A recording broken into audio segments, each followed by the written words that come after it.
Hello, pillow talkers. Oh, God. Just exhaling after that election week. Do it with me, wherever you are. Ugh. I'm so happy Trump is no longer going to be president. That last week was a true exercise in mindset and energy mastery. A true exercise.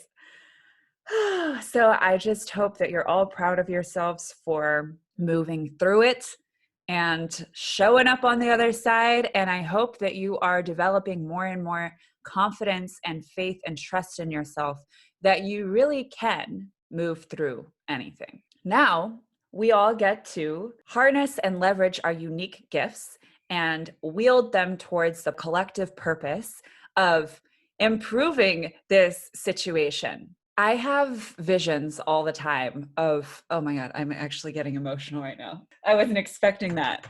I have visions all the time of what the world could be. And it's fucking awesome. It's fucking awesome. And I really believe that it's coming and that we're creating it. But you guys, it doesn't have to be so hard. It doesn't have to be so hard. If we could just prioritize everyone's well-being, shit is gonna be lit for everyone. We have to show up for it. But I'm telling you, I'm tuning into a few channels here.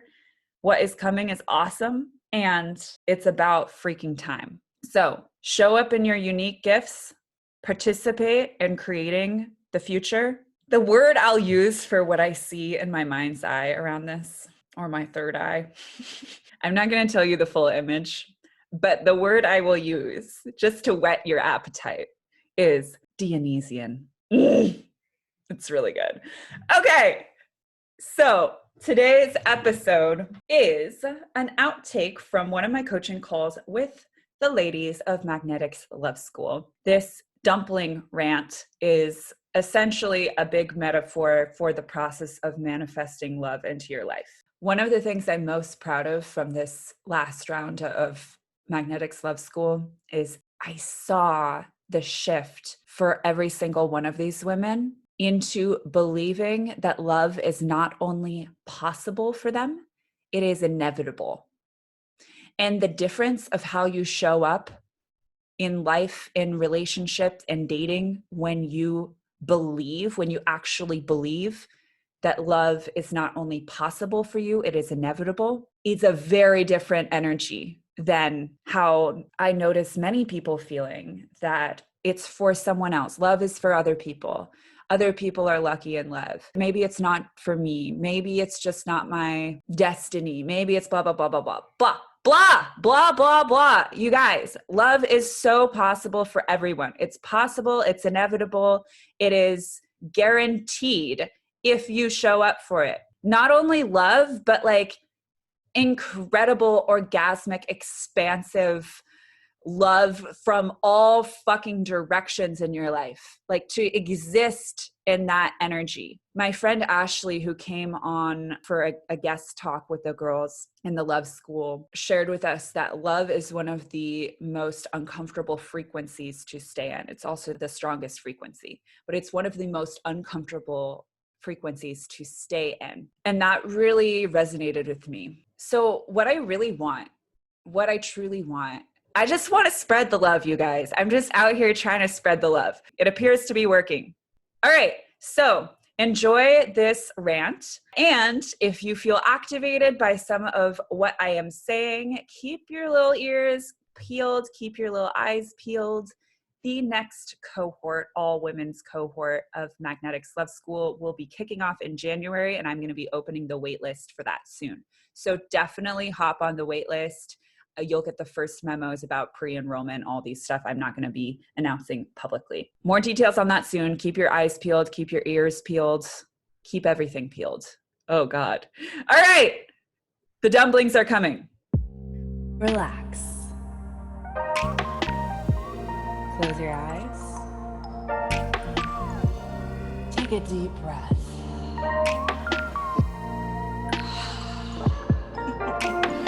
Welcome to Pillow Talk Radio, the most delicious place to be. On this podcast, we explore how to create more connection, possibility, romance, and magic in love and in life.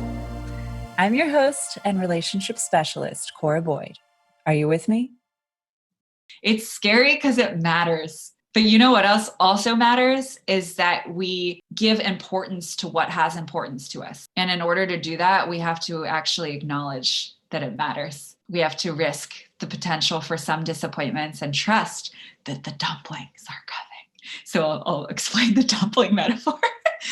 It was very good. So what we were talking about was how the stuff to do to go out and date and find love and create love, it's not actually, the stuff itself is not actually hard. It's not. It's like, okay, go out, meet people, be honest about what you want, communicate. The stuff itself isn't actually hard. It's all the stuff around the stuff that makes it, the resistance and the fear and the denial and the fear of disappointment and the holding ourselves back and the not saying what we want and the fearing what they're going to think and the fearing what we're going to think and the fearing of the disappointment if I actually fully let myself desire what I want.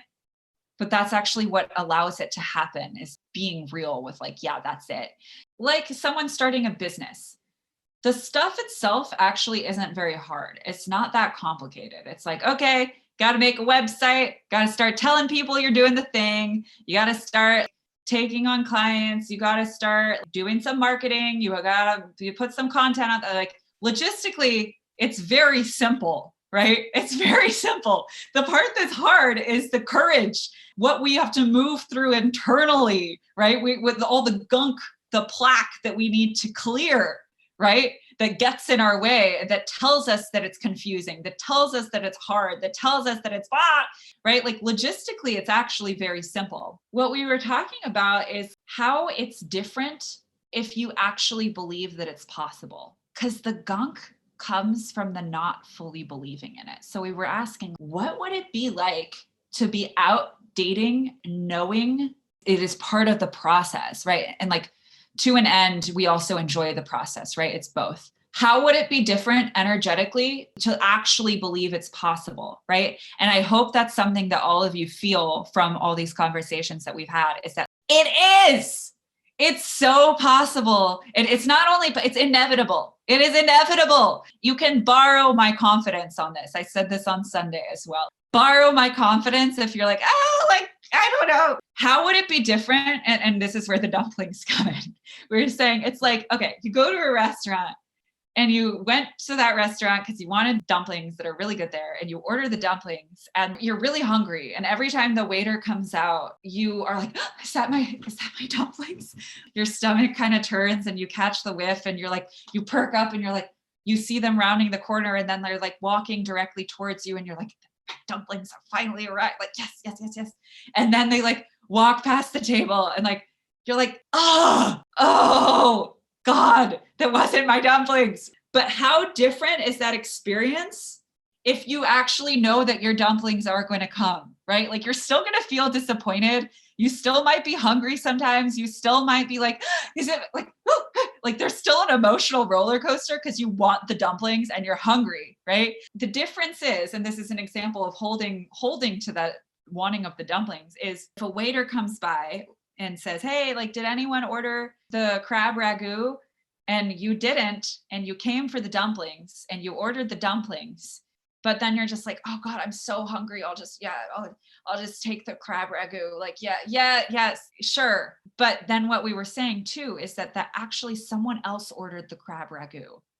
Like someone else ordered the crab ragu, and the crab ragu is exactly what someone else wants. So whenever we're releasing someone dating wise, or whenever someone is releasing us, it's that we're actually saying, oh, it doesn't feel right for me. It doesn't feel right for me to eat someone else's crab ragu when I know someone else is going to love that crab ragu and be like so excited and have ordered it and been like waiting and perking up every time the waiter rounded the corner, right? So like if we can feel how much it is to everyone's highest good and benefit to release what isn't meant for us. because it's meant for someone else. And that crab ragout also isn't getting the opportunity to be consumed with absolute delight and abandon by someone who did order the crab ragout. So coming back to the question of the dumplings, what is it like to be at a restaurant knowing that the dumplings are coming? We still might feel disappointment. We still might feel impatient. We still might be like kind of pissed when someone comes by and gets us all excited. And then we're like, God, you got me all excited and it's crab ragout. I didn't order crab ragout. Like, this is not it. This is not it, right? But it's a very different experience when we actually believe the dumplings are coming because we've ordered them. Instead of, I'm going to show up at this table and maybe someone will put some food here, right? Do you feel that? And the dumplings are coming. You ordered the dumplings. They're coming. They're coming. And what we have to do for the dumplings to come is there's a few different threads. There's the being available for it. And that's both energetically available and logistically, like showing up, like actually showing yourself and showing the universe, like all of you did, and even opting into this experience. This was a huge signal, and this was a huge order up for dumplings. It's like a very clear signal that you're available for dumplings, right? And then going on dates, showing up, putting yourself out there so that the dumplings can actually find you. And sometimes we're in the corner of the restaurant and we're like, maybe we're like even under the table and we're just like, the dumplings will find me. No big deal. But it's like, no, the dumplings don't know where you are. Like, they can't see you. You have to we have to be up and we're like, yes, I'm the one who ordered the dumplings. Like, yes, me. If we were crab ragout and then we arrived at a table and we're like, here I am. And then the person is like, oh God, like, okay, I guess I'm hungry, whatever. Like, okay, like, we don't want to be on the receiving end of that either, right? We don't want to be in that either. We want someone who, like, we're the dumplings and they've ordered the dumplings. And like, some people just don't like crab ragout, or it's not what they're like seeking, right? But like, for the person who is, you're the best. Have you ever heard that quote of like, you could be the juiciest peach on the tree and some people just don't like peaches? That's a disservice to both of you. We want to want and be mutually wanted, and we get to have that. We really do. It's just so possible. There's so, like, just even thinking of it logistically, there's so many people who want to connect. There's so many people who are available, and like, we have to do our part to show up logistically, be available, speak about what we want, make sure people know that we ordered the dumplings.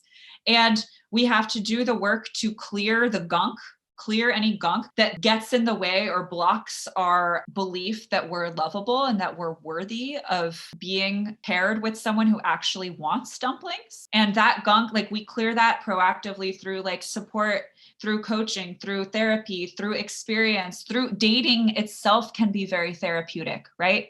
Every time we get to set a standard and hold it, every time we get to say, no, I'm actually not going to do that. I actually don't want to process that with you. Every time we're like, it's unattractive to me that you're sleeping with your toxic ex. No, right? Like, every time we do that stuff, that's therapeutic for us. Dating really can be a vehicle for therapy when we're approaching it in that way. So it's like consistently clearing out anything that's getting in the way of us knowing how lovable we are. We don't have to do anything. Just like you look at a baby and you're like, oh my God, they're so lovable. They're so worthy of everything in the world. Like, they were born worth, like, we were all born worthy, and none of that has changed. Like, that hasn't changed at all. It's just that some gunk that we picked up from some different experiences has clogged us from knowing that sometimes. We need to consistently be getting the gunk out so that our signal can be very clear, our energetic signal, right?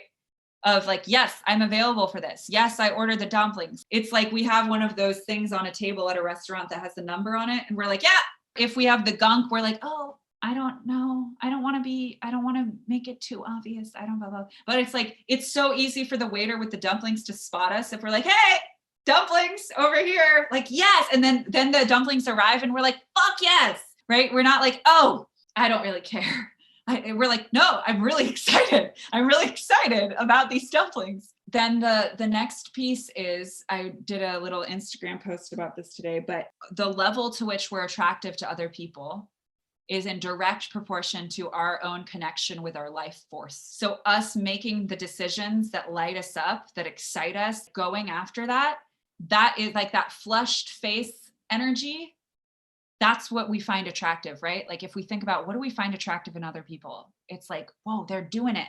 They're living on purpose. They're lit up by what they're doing. They're not necessarily waiting for the dumplings to be here in order to be having their own individual experience. And they want the dumplings. Our believing it's possible is what makes it happen, is what makes it possible. Our believing that it's possible is what makes it possible. Things aren't possible until someone shows us that they're possible. I truly believe, like I truly, I'm not even joking. I truly believe anything is possible. I really do. And you can borrow some of that if you want. Because there's evidence of it all around us. If we look for it, there's evidence of it all around us, of wild shit happening, impossible, like grandmothers lifting cars off their grandkids in gargantuan acts of strength. Our minds are so fucking powerful, and they are directly influencing our sense of reality, like so hard. We mentioned Joe Dispenza. He does such a beautiful job of explaining this with the neuroscience of like, our perception. If anyone's listening to the podcast episode I just did with Bunny Michael, we talk about this too. It's our perception. It's so our perceptions. What would it be like to show up to dating fully believing that this is how you find and create love with someone? Because it is. Look at all the people who are paired. There's love for everyone. There really is love for everyone. Gravity doesn't make exceptions for different people. It's almost like a weird way of being like, I'm so special that this thing that is true for everyone just isn't true for me. Or this thing that is literally everyone's birthright isn't for, of course it's for you. Like, of course it is. Of course. So, gotta get my oils. I'm getting heated. Put my oils on my nose. This shit works because you believe it works. It all works because you believe it's going to work. When you believe that it's possible, that's how we get to interpret a date that was disappointing, or an interaction that maybe they didn't respond, or something, whatever. We see it as, oh, great. It's the mindset of, great, I got to practice this, or, oh, I learned that I didn't like this, or, oh, great, I strengthened that standard, or I did this thing. And like, we know that it has a greater purpose, because we actually believe that it's part of the path. Versus if we don't believe it, we view that and we're like, oh God, more evidence that like I'm doomed to be alone forever and blah, blah, blah. And this thing that is literally for everyone is not just, gravity doesn't work for me. So the powerful thing is believing it, that it's possible, because that changes entirely how we show up for the process. Right? Like believing the dumplings are going to come because you ordered them, right? And it is. Does everyone believe it?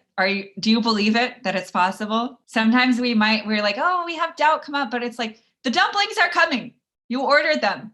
You just got to keep doing your job to show up and participate, right? You have to actually order them. You have to be visible.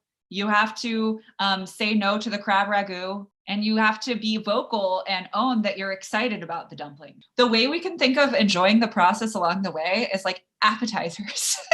We're like, oh, the fresh rolls just, okay, I'm really peckish. I'm getting hangry. Like the dumplings, like, hurry up, dumplings. Okay, I'm going to have some fresh rolls right now. Those can be meaningful too, and delicious, and like also meant for us, but meant for us to tide us over or to teach us something that will prepare us for dumplings. What I really believe, and to the point of like different access points, is and even the visualization we did at the beginning of this, I really believe there's a lot of people we could really have amazing romantic relationships with. And I do believe in like soulmates and the capacity of that, where like we have choice, and it's also timing. And it's to me, what's romantic is that we choose to invest. We're like, yes, there is like a soul connection. There is like a real something special here. And we're choosing to cultivate it further. Right. But even if we have, a 5-year relationship with someone, that doesn't, and we're like, does that mean the dumplings have come and gone? No. that means that you had some dumplings and you want some more, right? Like you can have multiple rounds of dumplings. There's really no limit on how many plates of dumplings you can have, right? You can have multiple really poignant, beautiful soulmate connections in a lifetime. And you also might have one, and that's okay. And that gets to be like really powerful and poignant too. But like for anyone who has had a relationship that is now in the past where you're like, God, I don't know if I can feel that way again. Like, have the dumplings come and gone? Like, you can always have more dumplings. You can always have more dumplings. And I believe that just like with friends, we have soulmate friends, right? And it's like, it's what we choose and what we cultivate. And there is rareness to it. There's specialness to it. But we don't need to feel like we only have one shot, right? Like even look at people who have their spouse pass and then they have another like beautiful love in their lifetime. Like it's cool. Maybe they had dumplings and then they decided that they wanted to go for another round, right? Like you can totally do that. What I really just want to impart is you can do whatever you want. You can have whatever you want and you can have as much of it as you want. That's it.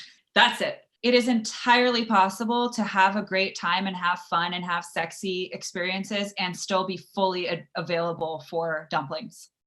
Like still be fully available for love. Actually, what attracts love is us feeling sexy and feeling fun and vibrant and alive and all of these things. That's what attracts it into our life when we're in that energy, not when we're in an energy of self-deprivation and like not allowing ourselves to enjoy. When I say, the plate needs to be clear for the dumplings, that means you can have all these fun experiences and be clear on what they are, or have it be, I'm not sure what this is, and maybe this is dumpling for me. Let's explore it until I know, until I have more clarity. And then maybe they get out a few planets out, but they can still be in the orbit. You can totally date multiple people and have a great time and have fun and attract like a serious partner simultaneously, 100%. In fact, you being in that energy of like being in your sexiness and your flirtiness and your fun is like the energy that does attract it. So let's all say it in unison, we ordered the dumplings. Let's declare it and let's claim it. We ordered the dumplings and we're not settling for the crab ragout. And we will take some appetizers in the meantime and we will enjoy all of it. We ordered the dumplings on the count of 3. Everyone unmute.